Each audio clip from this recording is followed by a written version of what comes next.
Stick around to the end of this episode for a sneak peek of a new podcast called The Ride Guys. Hi, I'm Steve. And I'm Sandy, and we're two tenderfoot tourists. Every day is a new day. Welcome to episode 103, the History Museum on the Square in Springfield, Missouri. Run. Today on Two Tenderfoot Tourists, we're telling you all about trains, a time machine trolley, the first ever shootout of the Wild West, and Route 66. Where you wanna go? I take you there, my love. Where you wanna go? I take you there, my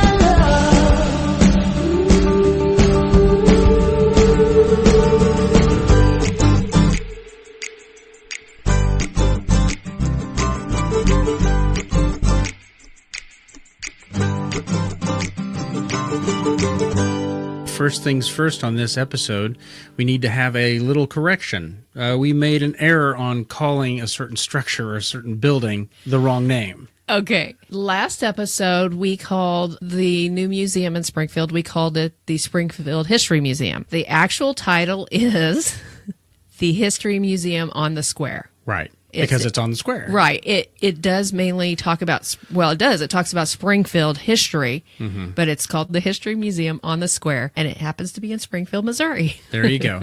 Like we said at the end of the last podcast, we were, for the first time, going to the 9th annual birthplace of Route 66 festival. And it just so happens that was the first day opening for the museum on the square. If we would have known that, I think we would have went in. I think so, too. We Right. didn't know. We just thought, what a cool place we should visit someday. Well, we had a lot of festival to investigate. And we had a birthday party to make it to. Yeah, so we were under a bit of a time crunch at the time. But just like we ended the podcast, episode 102, the birthplace of Route 66, we were going to talk about the museum on the square. Right, and we were going to try to get an interview with the executive director, and we got it. We did. I'm really excited about that. He was so nice. He was such a nice guy. He agreed to come in, and he came in on his day off to talk to us. That was awesome. He's just the nicest guy. John Sellars, he's the executive director of the museum, and he's been doing it for a long, long time. You'll hear it in the interview that we're going to play for you about the museum that we have nowadays. It's been years in the works. And you know what? I think it's time to play the interview. He can say it best. Very good. I think so too. Today on Two Tenderfoot Tourists, we have with us John Sellars, Executive Director of History Museum on the Square in Springfield, Missouri. If you wouldn't mind, tell everybody about you. I've been both as a volunteer and an employee here off and on since 1976. I'm a Springfield native, 5 kids, 7 grandkids, and all of them enthralled with the museum. So you can't ever say my name again and not smile. No. Every time. We're glad to have you here with us. I'm glad to be here. Thank you. I'm sure you have a very busy schedule, so it's nice that you would take the time to actually out of your busy day. I'm off today. Oh, are you really? That's why I've got shorts on. Oh, okay. So you totally gave us your time. We really appreciate it. My wife's at home coming up with things for me to do all day long. I'm keeping you away from your honeydew. That's exactly right. So just take your time. We can do it over if it doesn't work. All right. Sounds It'll good. be okay. Sounds good. So I guess we start right off just saying, why don't you tell us about the History Museum and what's so special about it? Well, the History Museum began as a bicentennial museum in 1976. And it was just going to be a little temporary storefront as part of the bicentennial celebration, and then it was going to go away. But the public support for it was so great that the Greene County Historical Society and the other people that were involved in getting it started felt compelled to make it continue. And so over the course of time, since 1976 to today, it has morphed into what has become absolutely a state-of-the-art technical wizard of a museum to tell the history of this place we call home. We're looking at this as a place that is a possibility for people to come to while they're on vacation. There's so many things in Springfield that you can actually do. There's Bass Pro. You can go over to Silver City, Branson. I mean, you can even have theater here. You have the... Oh, yeah, it's wonderful. You got There's so many things. kinds The of car crazy- museum. The car museum is fabulous. The car museum. The Discovery Center. I mean, the art. We have an extraordinary art museum. All of those kinds of things are just, fabulous. So what if someone was wanting or thinking about coming here, what would you tell them to bring them in and tell them what they're going to experience and what they will find? Oh, my goodness. The museum tells wonderful stories of this place we call home. It tells about why we are the way we are. Why is there a Division Street? Why is there a Central Street? Nice. Why is the community, why does it have two old business districts? All of those types of things. Why is there so many railroad tracks through this town? All of the things that we can tell. Famous people that have come from here. I mean, everybody from Pearl White to Bob Barker to John Goodman, you name them. People that have come from this area or from the schools here. And it's just, I think they will be incredibly impressed, both in the stories themselves and in the way we tell them. Right. Because you won't see a more state-of-the-art museum than what we have here right now. I would agree with you. I was, like I said earlier, I was really impressed. I was apprehensive at first, like I said, but we were going through here and all we could say is, oh my goodness, Steve would say, my dad would love this. Yeah. And we're talking one age range, and then we're going, our nephew would love this. He's 9. And we're dying to bring both of them back here. There's absolutely so much to do. Yeah. The train car blew my mind. And we were cracking up because our nephew could do all the game you were talking about with finding out the history. I just love doing it, even though I was terrible at it. Oh, yeah, I hit more rocks and run over more snakes than you could ever imagine. I just kept running into the bad guy. Yeah. Well, and the fact that you feel like you're on a board of a train because you got the scenery, running real live footage. Did you change the speed? What? There's a lever there by the boiler, and you can change the speed, and the speed changes. The noise changes, and the speed with which. I never saw that. Yeah, there's a lever right there by the. We need to pay better attention. Yeah, and all of that was taken out of the back of my pickup truck, driving around the access road out at Wilson's Creek. Oh no gosh, way! That is so Really? cool. That is awesome. That's hilarious. Again, it's all local. See, there you go. Wow, that is so awesome. Yeah, we put a camera crew in the back of my pickup, and I just drove slowly around, and then they sped it up or slowed it down and changed the noise that went by it as you moved the lever to control the speed of the engine. Nice. And that engine, the steam engine itself, sure. When it came in here, it was flat gray. And a man stood on the ground, on the floor there, and studied that with a big table, about an 8-foot folding table, full of little pots of paint and brushes. And he'd look at that, and then he'd scamper up the scaffolding, and he'd dab with the paint. And he'd come back down, and he'd look at it again. He'd look at a couple of photos. He'd go up, dab again. Right. Every spot of rust, every smear of grease, everything on that steam engine that makes it look absolutely alive up there, right, was dabbed on there by a little man scampering up and down the scaffolding over the course of 2 or 3 days. That is so amazing. I thought that thing was beautiful. Oh, yeah. Just to give everybody an idea of what we're talking about, when you immediately enter the History Museum, if you go up to the guest center, the guest counter, right, and you look up to your right, you see a giant train engine right above you, and that's what he's talking about. The place is just visually, it's pleasing. Oh, yeah. It's just pleasing visually. I'm really excited because I think that you're going to get a lot of school groups. Oh, yeah. We're hoping to. I think that's going to be really amazing. Yeah, they're going to be really impressed. And especially if you grow the way you're hoping, that's just going to be, this will be a hub for field trips. Yeah, and we're so happy that it's downtown.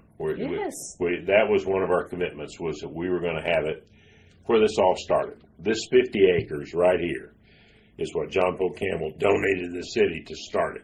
And that's what we wanted, where we wanted to be.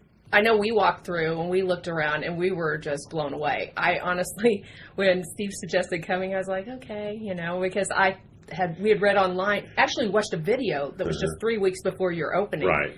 Oh, it's just a few pictures and some words to read. You picture it as a garage sale or a flea market that you walk through and find out what all those unidentifiable things are.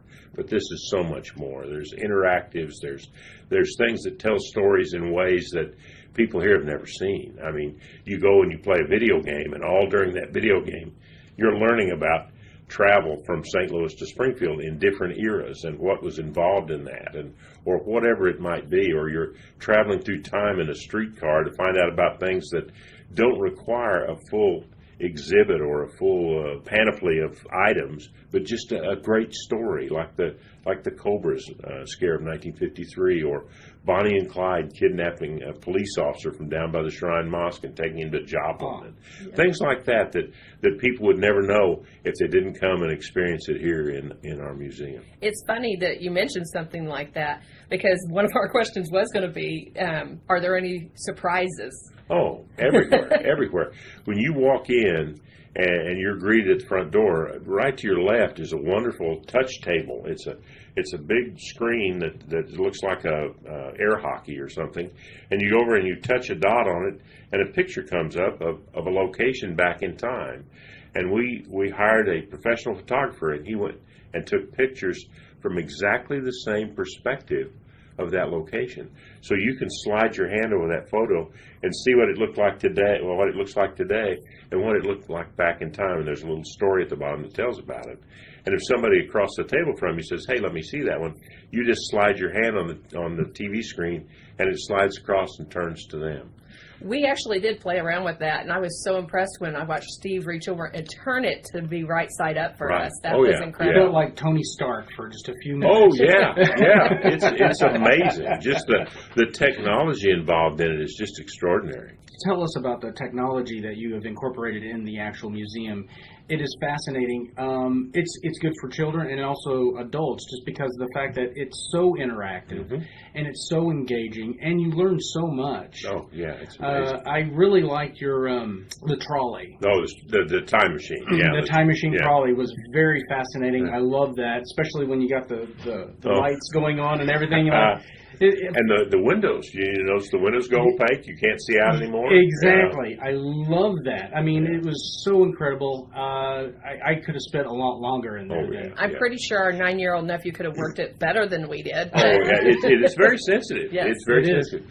But it holds, right now it's got 42 stories in it. Wow. And it has the capability to hold up to about 100.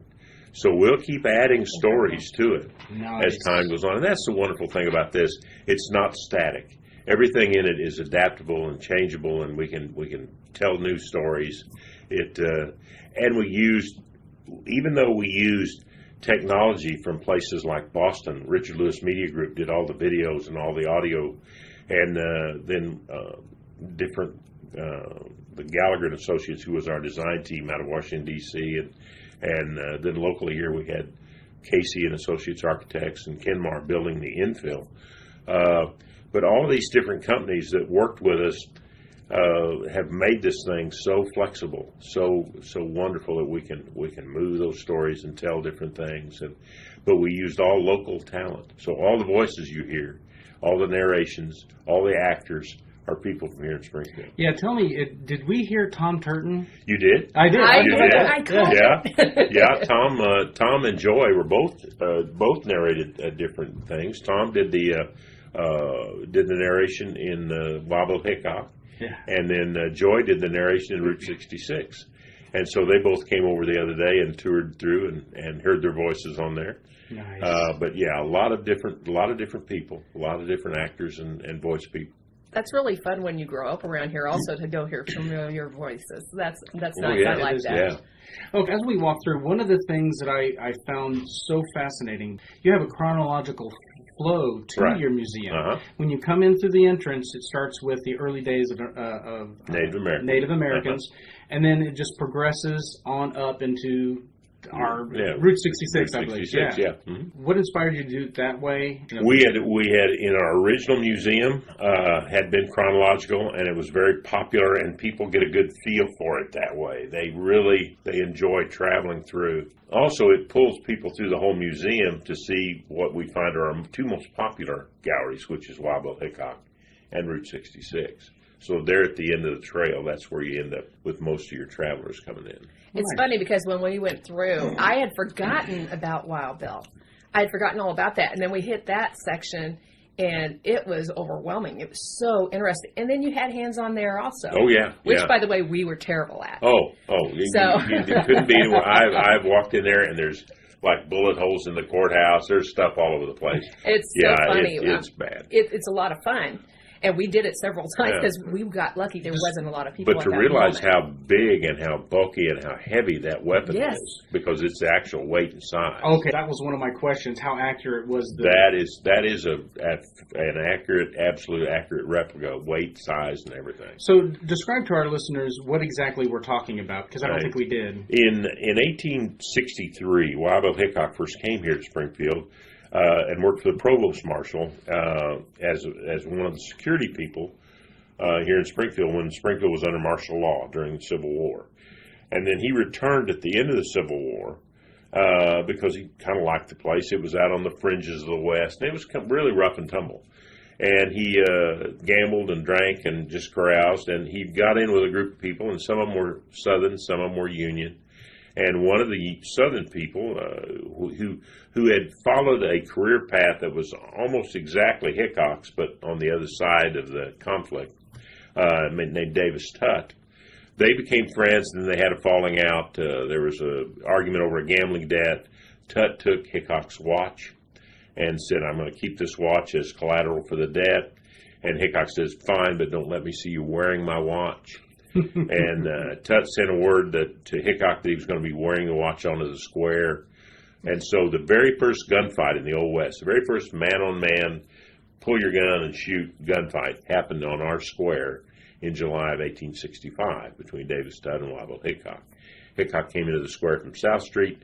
Davis Tutt came into the square from the northwest corner over by the Hearst building, which at that time was where the old courthouse was. And he pulled his gun first, fired. Hickok, just a second behind him, took more time to aim and hit him in the heart and killed him on the spot. Wow. So, and that's what we're talking about is the reenactment of basically feeling the weight of the gun, being in a virtual reality. Right. You could call it that. Because that is a fairly accurate depiction of what the square looked like at that time. It's an amazing room. Whoever thought of that was just a genius because you have the town right there around you. Mm-hmm. So you walk in through like what looks like bar room doors. Bar room doors, swinging doors, And you pick up a pistol, which according to you is accurate in weight and size and everything like that, and then you have to take a shot. Yeah.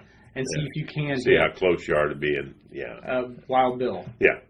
It's amazing. So many of the people from the Old West, which we always, from our perspective, we always think of the Old West as being out in, somewhere way out west of here. Yeah. But this was the Old West. This was the Wild West. This was the stepping off place into unknown territory. So all of those people, Wyatt Earp, Calamity Jane, they all had some contact or connection with the state of Missouri. Mm-hmm.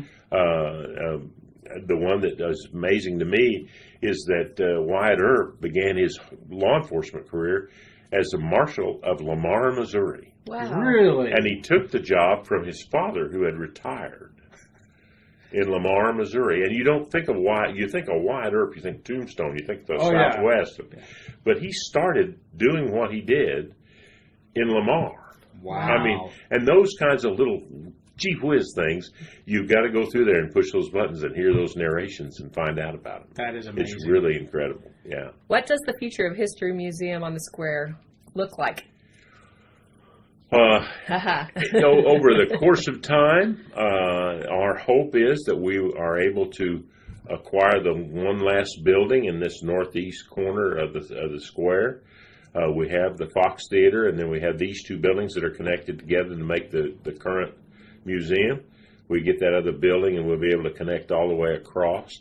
The Fox Theater is a big part of our work. We have all types of rental activities in there where we rent it out to musical groups and things. And then we also use it for shows and seminars and things about history. So it's great to have. And we'll begin to work on, fundraising for finishing the cost of this, and then work on rehabbing the Fox Theater. I mean, all of this whole corner burned to the ground in one terrible fire in 1913. So these buildings are all not only contiguous in space, but contiguous in time. And we really want to bring them back to the way they looked when they were new. Are there any special upcoming events at the museum? Oh, yes. Yes, we have an event coming up on the 5th of October. We're going to do an event called Moon Over the Mother Road, which we have done in previous years. And it's a big dinner party event, a fundraiser for us. That'll be on the 5th of October. And so you'll be looking for information about that to come out here soon. That's going to be really exciting. And then, of course, we do our Christmas windows. So all the windows, they're already working on how they're going to decorate all the windows in both here and the Fox that we do with our mechanical animals and Santa and all that we have. Oh, wonderful. Yeah. Well, that's something we'll have to come back and look at. Oh, absolutely. Sure. Absolutely. Wow. Well, we certainly encourage anybody and everybody who is either in Springfield, living or in the Springfield metro area, or visiting Springfield to come and visit the History Museum. We're open 9 to 5 Monday through Saturday and 1 to 5 on Sunday. And just happy to have people come by and see us and say hi. Yeah. And if they want to check out more about the museum? World's longest email address. And if they have questions or anything like that, they can send it to info at historymuseumonthesquare.org. And then that's our website, historymuseumonthesquare.org. Wonderful. Thank you so much. You bet. Thank you so much. Glad to do it. What an excellent interview. I just enjoyed him so much. He was so easy to talk to and so informative. It was mind-boggling how many things because we already been through it once, so apparently we do have to go through it again. There's a lot of things that we missed. I would love to go through there with him guiding my tour. I would love to have a tour by John. Does he not have the coolest voice ever? He does. I love his voice. It's a really good voice. He's got a voice for radio for sure. Oh my goodness. You realize we were there all that time talking to him, and we forgot to ask him about Route 66. Yeah. I couldn't believe it, because that was the biggest part of what we enjoyed. I don't know how we could miss an entire floor of Route 66 dedicated memorabilia. Now, understand, we did go see Route 66, the Route 66 section, and it was incredible. But we didn't even stop to talk about it for some reason. I mean, there was some mentionings of it throughout the interview, but no honorable mention. There's more than we could really even explain. There's actual documents there that were signed about the naming of Route 66. Yeah, they had the telegram there. Right. There is some of the neon signs. There's more than we can even explain. But there's an entire section that is a floor of the museum. What I loved about it, what I loved about it is you had this like long wall that divided the room, and it was just a series of postcards from every state that is in the Route 66 drove through, and it just had all these classic photos of places and destinations that were along Route 66. And a lot of famous people. Oh, yeah, yeah. It was just the coolest thing. It was very... A&W root beer, I'm not A&W root beer, A&W sign, and then the little A&W area where you'd order, the little electronic order area. And you and I remember, it's like, I remember seeing those as a kid. I remember ordering conies through those things. Yeah, that was crazy. But it was really an incredible site, and we didn't want to leave that off, especially seems how we've been covering a lot about Route 66 lately. Yeah. So if that's something that you're into, you definitely want to stop off at this little museum. Almost definitely. I say little. It's how many floors? I don't know. 4 or 5 floors. Yeah, four or five floors, yes. That was great. We talked all about trains, the time machine trolley, the first ever shootout of the Wild West, and Route 66. So it was an incredible time. Thank you again, John. Yes, thank you so much for your time. And thank you so much for putting all this effort into what we see there so we can have something to enjoy. That was just, it's breathtaking. We'll be back and we'll bring friends. There you go. All right. So I think we have ourselves an excellent episode. What do you think? Oh, nothing new there, right? No. No, this is actually one of the best I think we've ever done. He was a great interview, and he made our podcast. It's better. It is better. I agree. All right. Well, so thank you so much for listening to episode 103. the History Museum on the Square in Springfield, Missouri. Two Tenderfoot Tourists is a family-friendly podcast. If you like what you hear, be sure to subscribe on Apple Podcast, Podbean, Google Play, Stitcher, TuneIn, and Spotify, just to name a few. To get in touch with us and chat about this podcast or even your travel experiences, simply email us at tenderfoottourist@gmail.com or follow us on Facebook and Instagram. And don't forget to check out our new website at twotenderfoottourist.com. That's TWO, tenderfoottourist.com. Keep those suggestions coming, and maybe you'll give us our best episode of 2019. I'm Steve. And I'm Sandy. Until next time, stay tender. Take you there, my love.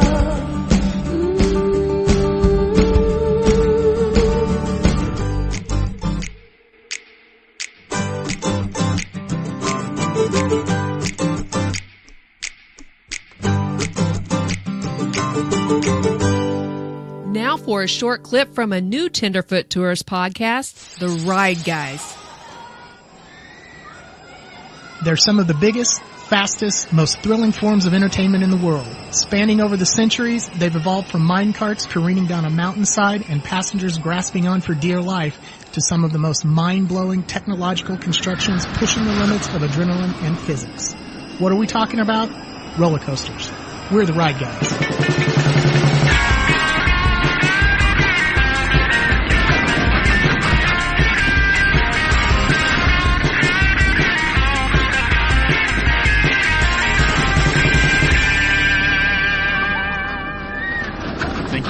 Joining the first ever episode of Ride Guys. Ride Guys, here we are. Yeah, why don't you explain to everybody what exactly were our hopes and our attempts will be in entertaining people with this podcast? Basically, it's an offshoot of Two Tenderfoot Tourists. Yeah. So you and Sandy had me come in a few times and we talked about roller coasters, rides, scary stuff on roller coasters at Halloween, which was awesome. And we had so much fun. You said, hey, let's do our own podcast and do this more often. That's right. So that's where we are. Jason, like he said, he's been on the podcast on numerous occasions and we've always had a great time doing it. And if you'd like to listen to it, just go to our Two Tenderfoot Tourist podcast.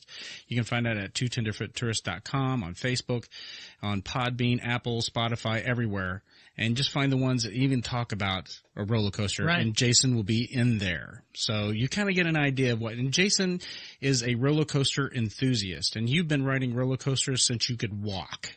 Well, maybe not quite that long, but that's pert near. Did I oversell that? No, not at all. No. Okay.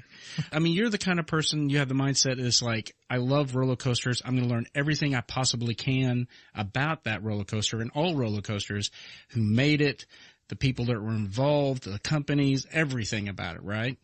As sad as that sounds, hearing it come from you, yeah, that's true. Statistics and everything that goes involved. So this should be one heck of a roller coaster of a podcast. For anyone out there that like to learn more, this would be a great place for you. This would be awesome. Awesome. So our plans on covering on the first episode is the Matterhorn. Oh, we have to start with the Matterhorn. We do, because it is quintessentially the thing that really changed roller coasters to what we have nowadays. Yeah, for sure. So why don't you tell everybody what you know about the Matterhorn at this time? Wow, how much time do we have? 30 minutes. I'm kidding. So the Matterhorn was revolutionary for its time. I mean, if you go ride it now, and if you and me went to California and hopped on now, you'd probably be like, this is kind of dumb and it's kind of cheesy, kind of lame. Yeah. But you've got to realize at the time it opened in 1959. Yes. So Disneyland was still in diapers at that point. It was a ride that changed the ride industry, and we can point to it as one of the reasons why we have the roller coasters and the rides we have nowadays. There was a couple of different, things that happened in a span of a few years, but building the Matterhorn was definitely one of those quintessential moments in the history of amusement parks and rides and roller coasters and all that. Disney had wanted something for his park. He was always noted for saying Disneyland will never be finished, and he was always wanting to plus everything, plus the park, plus a ride.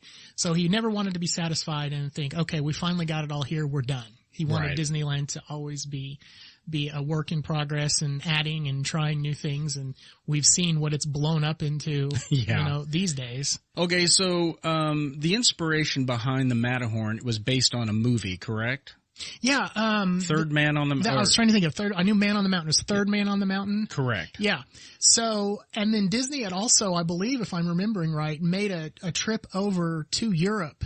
And while they're filming it, yeah. Yeah, and he saw the Matterhorn, I think, and that was his inspiration for, I need to put one of those in my park and figure that out. Right. Yeah. So, in fact, he sent a postcard to the guy who was over that, and he said, "Build me this." I kind of remember that. That's all he wrote on the back to this one guy. I can't remember his name though. And I think when they were just thinking about possibilities, I believe all that the first incarnation or the first vision for it was just kind of a slide down the side of the mountain. Is that right? It was like a bobsled. It was like Okay. So it went through, various, design thoughts and phases to get what we've got today. It definitely, it was something Disney had himself, before he died. It was something he was in charge of because, he wasn't around too much longer. No. I forgot what year 65. 65, okay. Yeah. So it was, he didn't see a lot, most of the rides that we have these days, but Matterhorn was definitely one that he was a huge part of. Right. Yeah, he was. So, statistic-wise, as far as like the size of this mountain, of course it's like not nearly as big as the Matterhorn itself. Is only 80 feet tall, I believe. Yeah, that's the size of the track. You're talking about the height of the track. The mountain actually extends above. Oh. So you've never ridden it, right, Steve? No, okay. No. Are you kidding me? And that's another fun thing about our podcast is you got me who will ride anything he sees, and Steve, who will get to that point. Who's yet Someday. Who is not quite there yet. So I don't know if my ticker can handle it. Oh, your ticker can handle the Matterhorn, trust me. I'm sure at 27 miles an hour. Yeah. I mean, it's pushing it, but yeah. So the Matterhorn, the way it's set up, it actually has two sides. It's two roller coasters essentially that weave together. Yeah. There's two sides, and they both go up a lift hill that's in the center. You get on and they start and you turn and go up a lift hill side by side, and it's in the middle of the mountain essentially. Oh, that sounds cool. So yeah, it's very cool. So it tops out at 80 feet, but the peak actually goes up to not quite 150 feet, 147. Yep. 147 feet. So you've still got quite a bit of mountain above you once you get to the top of the lift hill or the top of the highest point of the actual roller coaster ride. The inspiration was actually the Matterhorn, the real mountain in Europe. Yeah. In Europe, right. How tall is the actual Matterhorn? It is. I was going to say like 1,000 feet. It is. The Matterhorn is 14,692 feet. Oh, well, see, there you go. I was only off by 13,000-ish. So that's quite a bit. Okay, so, but Disney completely built it to scale, so it's... Yes. It's really that big. Yeah. Now, before the Matterhorn actually went in, they basically, it was an answer to a problem that they had at the park. That's right. So, the problem is they had a huge mound of dirt from building Disneyland they couldn't afford to get rid of. Right. So they turned it into a park? It was called Holiday Hill. I think he just slapped a bench on it, let some grass grow and slapped a bench on it, hoping people would just, go to Disneyland to sit on his pile of dirt. It was free. It was okay. Yeah. But he built it. He ended up getting rid of it because kids were going out there and, necking, I guess, or making out. Necking. That's a 50s word. I was going to say, wow, way to work that in. We're talking about a 50s roller coaster. Okay, so they were going up there making out and stuff like that, and Disney did not like that. He didn't want that kind of image at all for his park. Yeah. So he said, you know what, we're going to just build the Matterhorn, right? And it's so what makes this roller coaster so unique as far as like what did they do in order to make this mountain come to be and the ride itself? Well, what really the importance of the Matterhorn and what makes it unique was it was the first roller coaster to use tubular steel track. Yes. And, you think, if I say the word roller coaster, an image that pops in your mind today, you've got basically two types of roller coasters now, steel and wooden. Right. Well, there was a time when there wasn't steel. It was just wooden roller coasters. Right. The Matterhorn changed that. The Matterhorn created this new category of steel roller coasters, and every steel roller coaster you see today, you can trace it back to the Matterhorn, because that's the first roller coaster that tried to do it, and of course it was successful. It's still standing right now. Now, Arrow was well known for being who created, they designed, correct? Yeah, Arrow was the company that made the Matterhorn, and they were, I think it was a collaborative design, because Disney has their Imagineers, and most of the rides, maybe the Imagineers have some kind of hand in. It's what I'm saying. It wasn't just purely Arrow, but it was a combination. A collaborative. Collaborative. That's the word I'm looking for. Yeah. But it was Arrow who came up with the idea of the tubular track, correct? I believe so. Yeah. Yeah. Because one of the problems they were having was the fact that, one, they needed the bobsled to be on something so it didn't go running off the track. Of course, right. You know, throwing people off the mountain, which would be very kind of funny but bad at the same time. I mean, you can't have multiple rides. You just get one ride at that point. One ride. That's it. You're done. Yeah. Next. But the thing is how do you keep this thing from going down and also making it smooth, like you're really sliding on ice. Right. And it allowed them to bend in different ways that a wooden track wouldn't. Yeah. So it was the first time they could do maneuvers like the tight turns and the banked turns, smoothly and efficiently. You know, the wooden track wouldn't accommodate that. Right. So that right there in itself is the first ever. Yeah. And it's true to what you say, because I researched it myself. It was the inspiration and the pivotal point that really changed roller coasters that we know nowadays. Mm-hmm, for sure. And what people enjoy and I don't. You will. Don't is not the right word. You will. I don't enjoy. You owe me a ride. So. I do. So which one was it? It was Time Traveler. Time Traveler. In Silver City, yeah. Yeah, and then Sandy still owes me an Outlaw Run. Yeah, I just thought about it, writing that. I'm nearly wetting myself thinking about it. And everybody's going like, are you serious? That is such an easy ride. I'm like, well, how old is your daughter? Which one, 8? Yes. We really hope you enjoyed that clip from the Ride Guides podcast. The full 1-hour episode will be released on September 4th at 2tenderfoottourist.com or anywhere else the 2 Tenderfoot Tourist podcast is available.